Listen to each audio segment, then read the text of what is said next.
All right, today we are going to be discussing and learning about Venn diagrams. We're going to create a population Venn diagram, a population Venn diagram, and we're going to create a probability Venn diagram. So to begin with, we are going to also be learning about notation. And to begin with, if you see a little p before in parentheses, that stands for the probability that this event is going to occur. So you might see that we have P for probability, and in parentheses we have an event occurring. So in this case it's A and B, where A and B are something that we discuss. Okay? So we usually represent, instead of writing it out in a sentence or something, we let A be one event and B be another. So for example, we could have A being like to ski and B being likes to play rugby. Why not? So here is an example of a Venn diagram. So right here we have two circles. The full population, as we can see here, the full population is 15 people or 15 items, whatever. It's just 15 things that satisfy an event. And so what we have here is the whole box is 15, and A, the notation that says how many people or how many events are in A, are in this big circle right here. So a total of, this is 6 here and 4 here, this would be a total of 10 people are in event A. So 10 people say like skiing. So if A was skiing and B was like to play rugby, 10 people like to ski. Okay? That's because that circle represents the number of people. So why do we separate it like that? Why is there 4 in one and 6 in the other? Well, why don't? It's a great question. We have each of these, the overlaps and things like that, they mean different things. So right here it says shade A and B points in both A and B. So this notation right here with a looks like an upside down U, kind of, or a half a circle, that's and. We say that A and B. Okay, so when we want to know how many people both play rugby and ski, that is where these two overlap. So there's 6 people that both play rugby or like rugby and like to ski. Okay, so that's the understanding of that. For this one right here, we have A or B. So the or symbol is the upside down of the and symbol, and that stands for or. So either like rugby or like to ski, and for this case, it's or both. So this is represents the or. All of them, whether they like rugby or skiing, it doesn't matter. I'm asking how many people like rugby or skiing. Well, that's, in this case, that would be, I can do this, 12. Okay, you just add these 3 together. Now, we don't always get that information, so I'm going to take this second right now to introduce a formula. So we have the and the or just discussing, and they're related to each other, obviously. So let's talk about how. If we take the number of people that like A and we add them together with B, okay, so we add all the people in A and all the people in B. So this would be add 10 people, add 8 people, that would be 18 people. Well, that's too many people. There's only 15 people in my whole universe here. How could there be 18 people that like both? That like A or B. So what we do, the thing is, what we did was when we added the A together, the 6 was included in here that do both. And we added the 8, the 6 people were also included in there. So what happened was we counted people twice. So what we do is if we subtract A and B, so how many people were in the overlap, that's going to give us our A, how many people are in the or. Okay, and if we could just switch these around, if I subtract the A or B and put it over here and vice versa, another formula would be if we just add A and B together and we subtract the or, that's equal to the intersection. So we'll discuss that later, but I want to introduce it right now because we use it a lot. Okay, so a shade, so another thing that we like to talk about is not, the word not, or another time way we talk about it is called the complement. So if this is A, the complement of A is everything that isn't in A. Okay, so if there were 10 people in A, because there's 15 total in this universe, there's 10 people total, then 5 of them are in the complement. And this is how we represent it. We put a little C here for complement, or sometimes it's just a comma to the sky comma, we like to call it, or an apostrophe. Shade not in A and B. So this is just examples, and if you're going to be doing a bunch of these. So if we look A and B, so the way that we do a complement is we look at how many are in A in the actual event, and we ignore them. Yeah.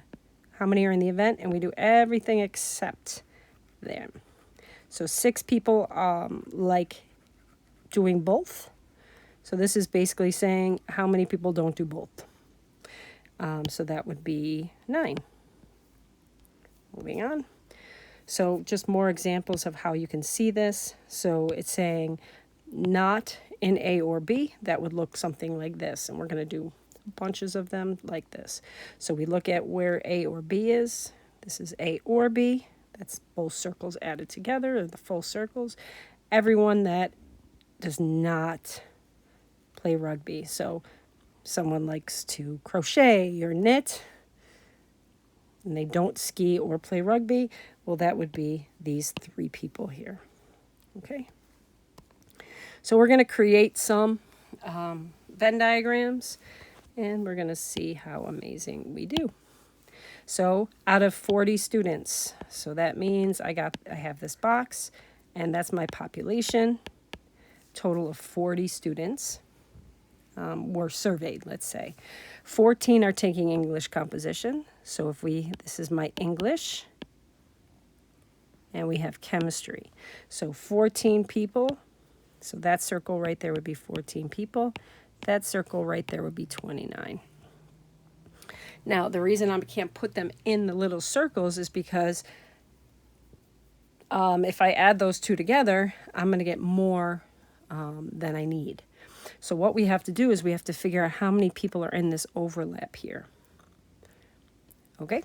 So if 5 students are taking both classes, oh, look at that. So 5 taking both, this little overlap here, that's both. That's the overlap. That's where people that both take English and chemistry, there would be 5 here. So once I have that, I can do the rest. So if this whole circle of English has 14 people, I already have 5 taken care of. There's now 9. And similarly, there's 29 in the chemistry circle. So just taking chemistry would be 24. And so let's use our formula, if you don't mind. We're going to take, to figure out,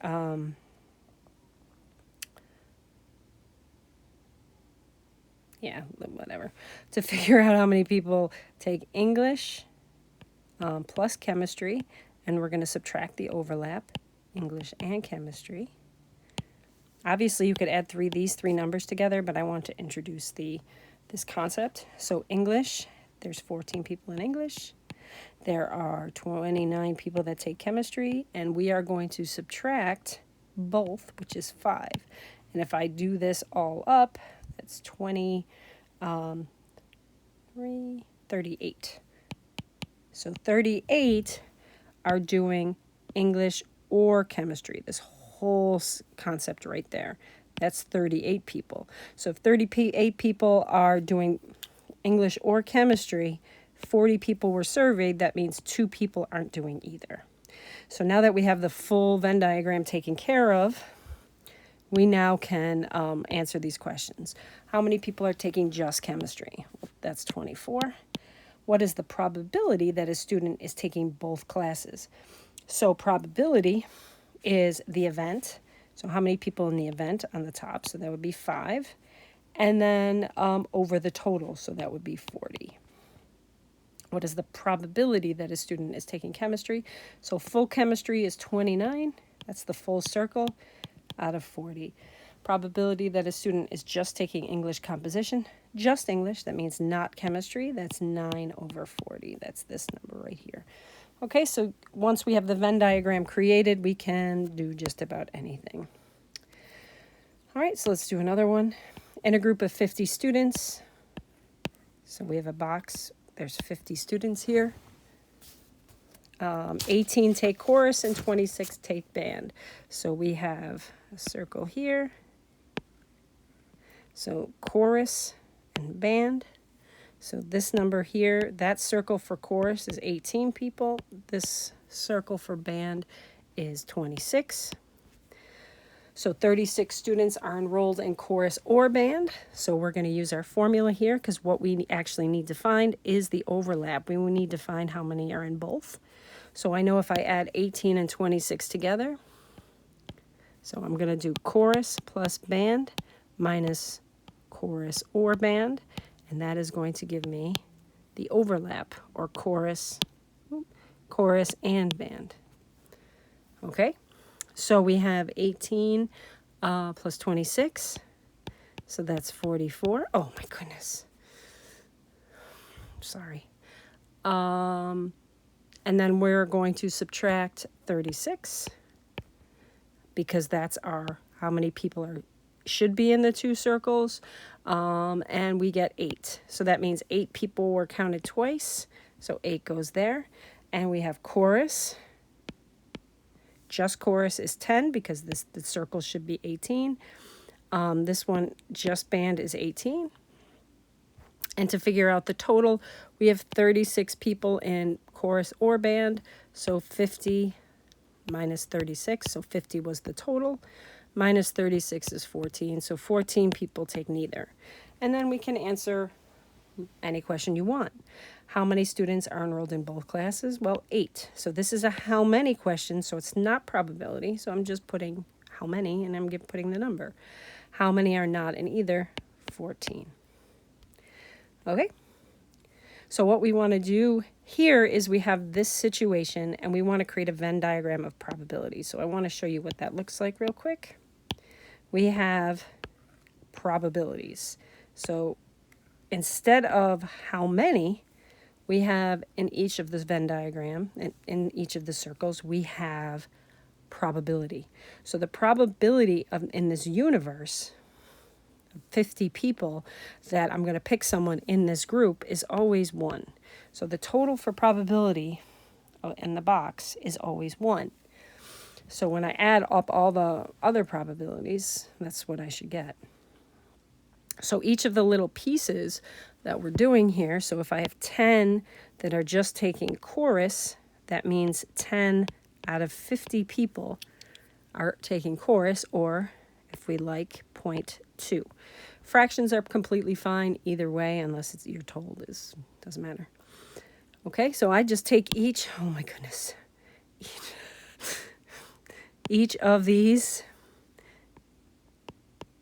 and I put them over 50, so this would be 0.16, and then this is 18 out of 50, and so I get 0.36, and then this is 14 out of 50, which would be 0.28. So now I have all the probabilities, and if you add all these probabilities together, magically you get 1. So that's the idea. So you have all the probabilities sitting there for you. What is the probability the student takes only chorus? So sometimes we like probabilities. I want you to see this. You could have just taken the probability from the other Venn diagram, but looking at a Venn diagram of probability has its purposes also.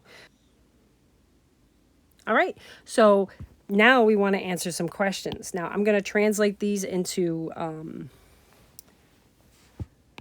notation here so you can see what they look like. What is the probability that a student takes only chorus?